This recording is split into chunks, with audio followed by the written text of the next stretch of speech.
প্রথমেই দেখো এক ঝুড়ি টমেটো নিয়ে নিয়েছি, আর এই টমেটোগুলোর আমরা সস বানাবো। আর কীরকম করে বানাবো সেটাই তোমাদের আজকে দেখাবো। প্রথমে টমেটোগুলোকে আগে গোটা গোটা ধুয়ে নিচ্ছি।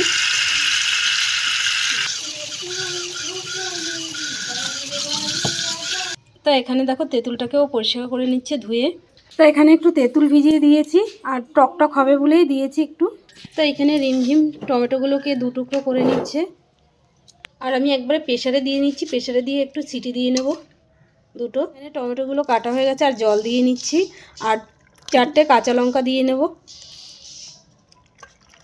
ব্যাস। আর এই যে কাঁচা লঙ্কাগুলো দিয়ে দিচ্ছি, একটু ঝাল মিষ্টি হবে, ভালো লাগবে। টকটা হয়ে গেছে, আর আমি এখন ঢেলে নিচ্ছি।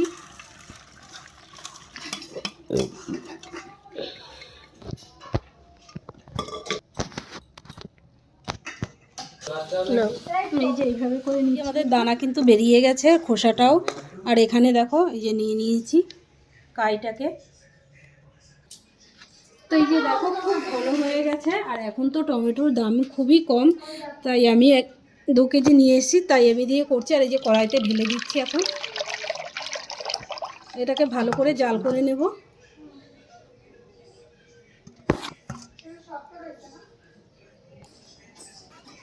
তো এখানে আমি তেঁতুলটার কাই নিয়ে নিচ্ছি একটুখানি, এই যে দিয়ে দিচ্ছি। একটু টক মিষ্টি মিষ্টি করবো।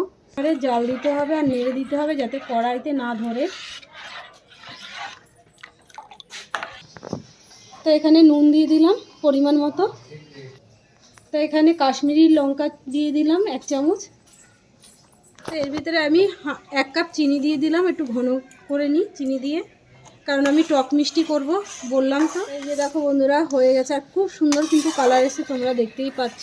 এবারে এটাকে ঠান্ডা করে দিয়ে তারপরে বোতলে ভরে রাখবো, আর কাঁচের শিশিতে ভরে রাখবো, তাহলে অনেক দিন থাকবে। না,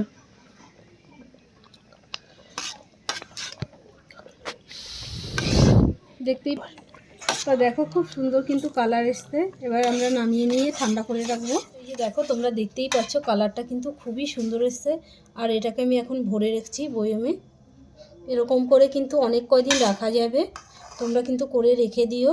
আর টমেটোর তো এখন দাম খুবই কম আছে, আর আমি কিন্তু 1.5 কেজি টমেটো নিয়েছি, আর আমার কিন্তু অনেকটাই সসটা বেরিয়েছে। তাহলে রেসিপিটা যদি তোমাদের ভালো লেগে থাকে, লাইক শেয়ার কমেন্ট করে দেবে, আর সাবস্ক্রাইব করে দেবে। তাই এই যে কিন্তু একদম ভর্তি করে রেখে দিয়েছি সসটাকে, আর কত সুন্দর হয়েছে তোমরা নিজেরাই দেখতে পাচ্ছ।